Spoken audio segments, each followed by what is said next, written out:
Hey basketball guys, we have news. Let's go to more Los Angeles Lakers news, but first don't forget to subscribe to the channel and leave your like. The Lakers want to negotiate with the Dallas Mavericks again and sign center Daniel Gafford, who is Luka Doncic's preferred player to play the center position, because the two players already have a great rapport. What package could the Lakers offer the Mavericks? A trade for Rui Hachimura would be enough to convince the Mavericks to release Daniel Gafford. Although Rui Hachimura is a good player, he had an inconsistent season and the Lakers will not hesitate to trade him to get a great center. The Los Angeles Lakers could get Daniel Gafford from the Mavericks, who shined playing off Luka Doncic during their 2024 NBA Finals run. Luka wants a rim-rolling big man capable of protecting the rim. Gafford checks those boxes and keeps improving. It is a pressure-packed offseason in LA and getting their new star familiar center is ideal. Luka made Jackson Hayes look good. He is one of the best pick-and-roll ball handlers and an elite lob passer. Doncic has eyes in the back of his head and always finds an open big man for an easy deuce. He turned Gafford into a consistent double-digit per game score and key starter on a team that reached the finals. The two quickly grew close after a mid-season trade that sent Gafford from Washington to Dallas in 2024. So close, the 6 feet 10 inches big man considered becoming a naturalized citizen of Slovenia to play with Luka's national team. Both sides would certainly welcome a reunion in Hollywood. Lakers would love to add Daniel Gafford this summer. Gafford is set to make $14.3 million next season in the final year of his contract. Dallas has Anthony Davis, Derek Lively, and P.J. Washington fighting for big man minutes with Cooper Flagg set to join after an improbable lottery win. The Mavs must move a big man to playing time, and Gafford's expiring contract makes him the most likely. Beyond his connection with Luka, Gafford is an elite finisher around the rim and a strong shot blocker. He has shot over 70% from the field for 3 straight years and blocked 1.8 shots in 21.5 minutes per game over his 86 games with the Mavericks. The 26-year-old is in his prime. His athletic ability and two-way potential are musts in any center target. Rob Pelinka already fleeced Nico Harrison in the Luka trade. He could do it again this summer to land Gafford as the Lakers' starting center. The 6 feet 10 inches big man began all 22 games for Dallas in the 2024 playoffs and played 20.2 minutes per contest. He can stay on the floor in the playoffs. Luka wants a big man. Getting him someone he trusts who can play in the most important games makes Gafford the perfect fit. The Lakers could offer the expiring contract of Maxi Kleber or Gabe Vincent plus some salary filler like Shake Milton or Jordan Goodwin with draft capital. Mavericks GM Nico Harrison doesn't appear to care about picks, so this could be the Lakers getting another bargain from Dallas. The Los Angeles Lakers must get Luka Doncic a center this offseason. Daniel Gafford would instantly be a key piece, but can the franchise pull this off? It is the dream scenario. Sadly, that doesn't guarantee it works out. Dallas has him on the block, which may allow LA to swoop in. Fans can only hope. LeBron James seemingly refuses to help Lakers build around Luka Doncic as $105 million contract revealed. LeBron James will continue being a max contract player for the Lakers. LeBron James is one of, if not the greatest, player of all time.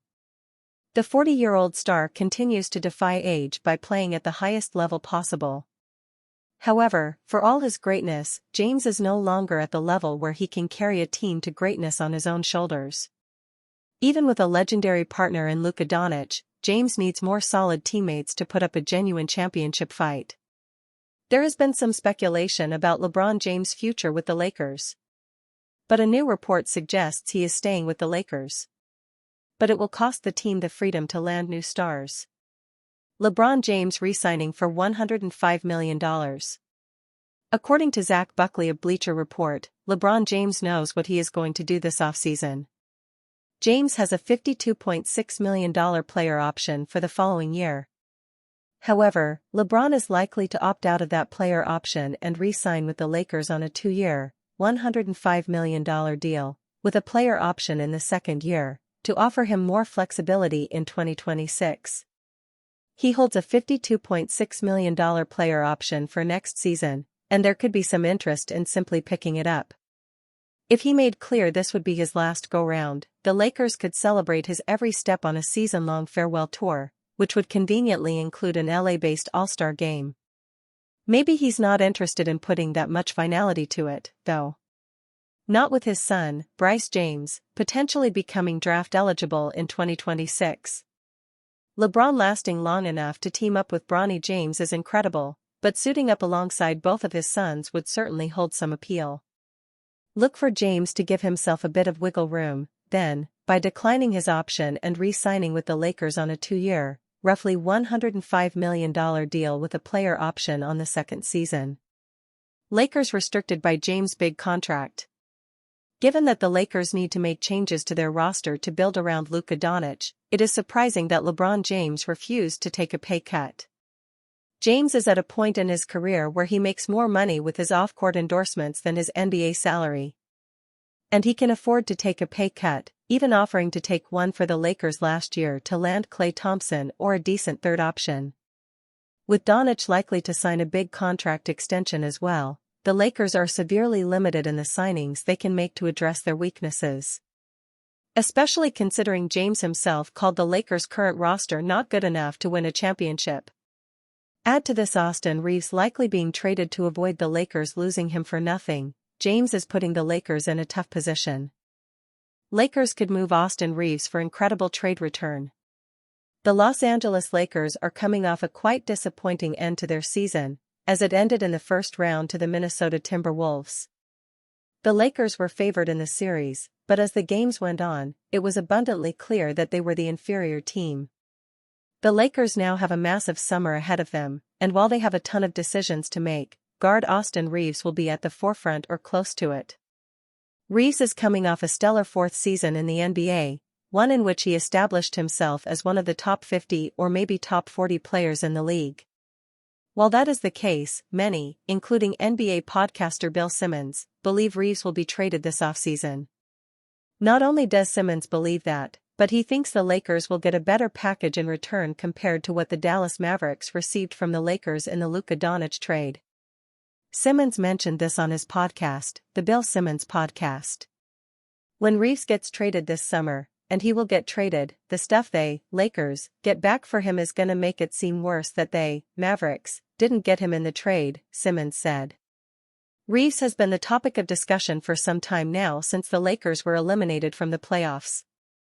His future in LA is unclear, as he could be a trade candidate for the Lakers as they look to bolster their roster moving forward. Although Reaves is a fan favorite, the backcourt of Doncic and Reaves moving forward has many people questioning whether or not it is ideal for Doncic.